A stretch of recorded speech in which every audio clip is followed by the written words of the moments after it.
Imaginez une ville de pierre monumentale, construite au milieu de nulle part, sur un récif de corail battu par les flots. Nous sommes sur l'île de Pohnpei, en Micronésie. Voici Nan Madol. Si l'île est habitée depuis le IIe siècle, c'est aux alentours de l'an 1200 de notre ère que tout bascule.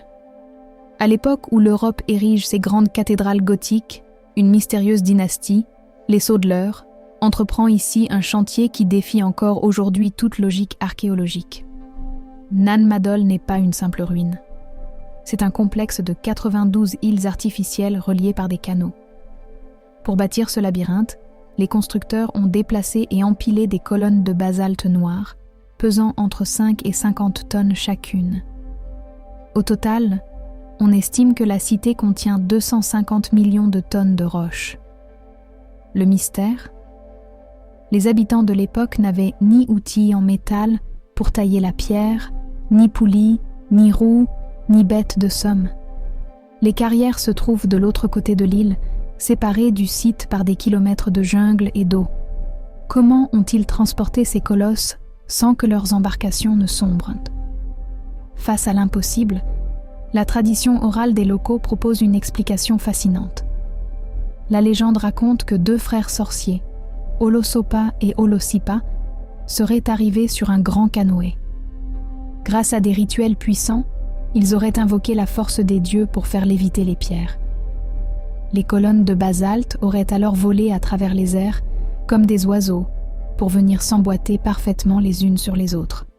Mythe poétique ou souvenir d'une technologie acoustique ou magnétique aujourd'hui perdue, le débat reste ouvert, car aucune trace de rampe ou de levier n'a jamais été retrouvée. Pendant des siècles, Nan Madol fut le centre névralgique d'un empire théocratique craint dans toute la région. Mais vers 1628, tout s'écroule.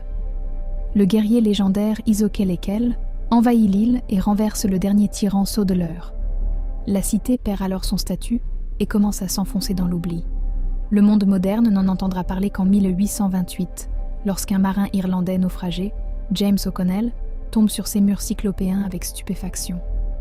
Pourtant, il faudra attendre très longtemps, jusqu'en 2016, pour que l'UNESCO reconnaisse enfin l'importance mondiale de Nan Madol en l'inscrivant à son patrimoine.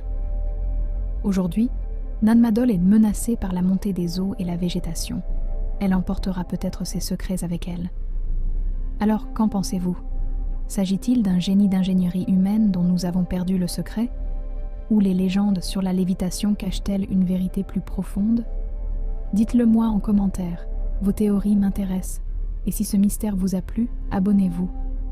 Pour notre prochaine vidéo, nous plongerons dans l'hypogée de Malte, un temple souterrain vieux de 5000 ans qui recèle un secret sonore terrifiant.